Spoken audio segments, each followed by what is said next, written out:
పంచాయతీ ఎన్నికలకు పార్టీ శ్రేణులు సిద్ధం కావాలని పిలుపునిచ్చారు ఎంపీ రఘునందన్ రావు. ఇప్పటి నుంచే సమాయత్తమైతేనే స్థానిక సంస్థల ఎన్నికల్లో సత్తా చాటేలా ప్రణాళికలు రూపొందించుకోవాలని సూచించారు. పార్టీ కార్యకర్తలు తలుచుకుంటే అసాధ్యం అనేదే ఏదీ ఉండదని, గట్టిగా ప్రయత్నిస్తే అసాధ్యం సుసాధ్యం అవుతుందన్నారు రఘునందన్ రావు. ఇక ఈసారి స్థానిక సంస్థల ఎన్నికల్లో మెదక్ పార్లమెంట్ సెగ్మెంట్ లో అన్ని స్థానాలు కైవసం చేసుకునే విధంగా కార్యకర్తలు కృషి చేయాలని పిలుపునిచ్చారు.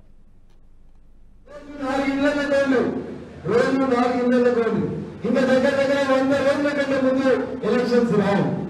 100 రోజులు రోజు 4 ఇళ్ళు అవుతుంది. అదే ఇప్పుడు ఎంజాయ్మెంట్ కొంచెం అక్కడ ముందు బాగా వచ్చేసారు.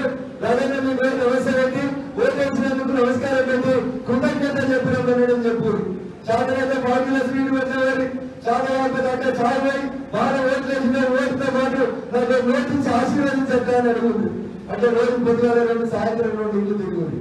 రోజు 4 ఇళ్ళు 100 రోజులు 400 ఇళ్ళు అయితే ఇంటికి 4 ఓట్లు ఎక్కడైతే ఎవరికి వస్తాయి 1600 ఓట్లు వస్తాయి. మేజర్ పంచాయతీలో కూడా మీరే సర్పంచ్ గెలవచ్చు, మీరే కౌన్సిలర్ గెలవచ్చు. గెలవడా మా ఊళ్ళో గోదావరి. ఈ వీడియో మీకు నచ్చినట్టయితే లైక్ చేయండి, 10 మందికి షేర్ చేయండి. అలాగే కామెంట్ల రూపంలో మీ అభిప్రాయాలను మాతో పంచుకోండి. Nationalist hub group of channels ను సబ్స్క్రైబ్ చేసుకుని తెలుగునాట జాతీయవాద జర్నలిజాన్ని ప్రోత్సహించండి. ఈ వీడియో కింద ఉన్న బెల్ ఐకాన్ పై క్లిక్ చేయడం మర్చిపోవద్దు.